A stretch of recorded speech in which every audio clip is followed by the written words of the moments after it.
लोकसभा की सदस्यता और बंगला छिन जाने के बाद अब रिश्वत लेकर सवाल पूछने वाली महुआ मोइत्रा पर गिरफ्तारी का खतरा मंडराने लगा है।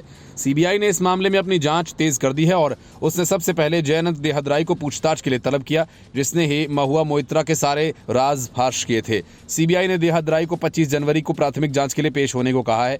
भाजपा के नेता निशिकांत दुबे ने महुआ मोइत्रा के खिलाफ लोकपाल में शिकायत दर्ज कराई थी। उन्होंने टीएमसी सांसद पर संसद में सवाल पूछने के बदले पैसे लेने का आरोप लगाया था।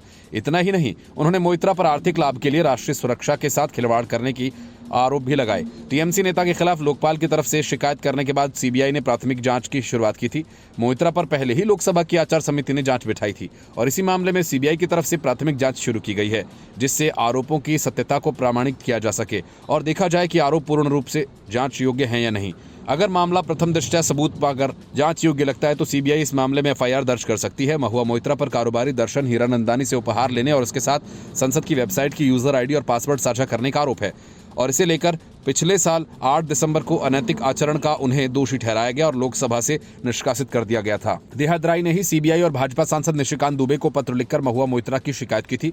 देहदराई ने उन पर संसद के सवाल पूछने के लिए बिजनेसमैन से रिश्वत लेने के सबूत होने का दावा किया था। वकील देहदराई ने महुआ के कभी करीबी रहे देहदराई ने आरोप लगाया था कि वो उनके पेट डॉग हेनरी के बदले सीबीआई शिकायत वापस देने का दबाव बना रहे हैं। हालांकि उन्होंने कहा, मैं रुकूंगा नहीं और सीबीआई को जरूर इसकी जानकारी दूंगा। बाद में उन्होंने ये भी आरोप लगाया कि उन्हें शिकायत के कारण जीवन को गंभीर खतरा है। निशिकांत ने इस पत्र के आधार पर मामले की शिकायत लोकसभा स्पीकर से की थी। सभापति ने इसे एथिक्स कमेटी के पास भेज दिया था और इसी भी आधार पर आगे चलकर उनके खिलाफ एक्शन लिया गया। हाल ही में महुआ मोइत्रा को नई दिल्ली में अपना सरकारी बंगला खाली करना पड़ा और इसके एक दिन पहले दिल्ली हाईकोर्ट ने बंगला खाली करने पर रोक लगाने की याचिका खारिज कर दी थी। टीएमसी नेता को पिछले साल 8 दिसंबर को लोकसभा से निष्कासित कर दिया गया था।